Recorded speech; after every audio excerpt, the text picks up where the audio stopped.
নমস্কার বন্ধুরা, শুভ সকাল, গুড মর্নিং। তোমরা সবাই কেমন আছো? তোমরা সবাই দেখতে থাকো, লাইক কমেন্ট শেয়ার করে দিও।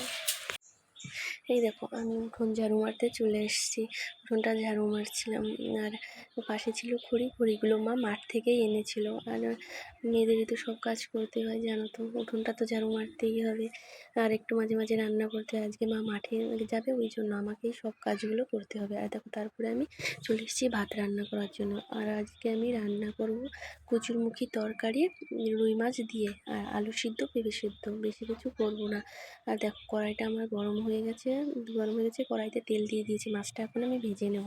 আর জানো তো, আজকে যখন রান্না করছিলাম তখন না কড়াইটা আমার পড়ে যাচ্ছিলো। তারপরে আমি কড়াইটা ধুয়ে ফেলেছি, কারণ কড়াইটা গরম ছিল না, ওই জন্য। গরম থাকলে আমার হাতটাই পুড়ে যেত, এটা মা জানে না।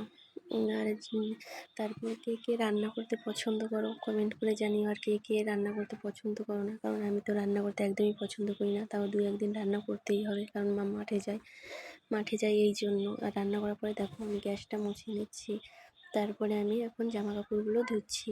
জামা কাপড়গুলো আমার বড় কাজ ধোয়া, কারণ আমি মাকে জামা কাপড়গুলো ধুতে দিই না, আমি জামা কাপড়গুলো ধুই প্রতিদিন। আমার মতো কে কে জামা কাপড় ধুতে পছন্দ করো কমেন্ট করে জানিও বন্ধুরা, তোমরা কি পছন্দ করো কি না।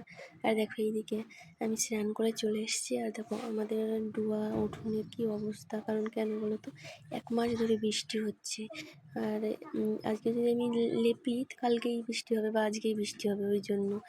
তারপর আবার ভেঙে যাবে, ওই জন্য ভেবেছি পুজো আসার আগে আগে আমি ডুয়াটা ঠিক করে নেব সুন্দর করে। আর তারপরে দেখো, আমি পুজো দিতে চলে এসেছি। আর পুজো দেওয়া আমার হয়ে গেছে, এখন আমি ফ্রেশ হয়ে খেতেও চলে এসেছি। বন্ধুরা, যদি ভালো লাগে লাইক কমেন্ট শেয়ার করে দিও। বাই।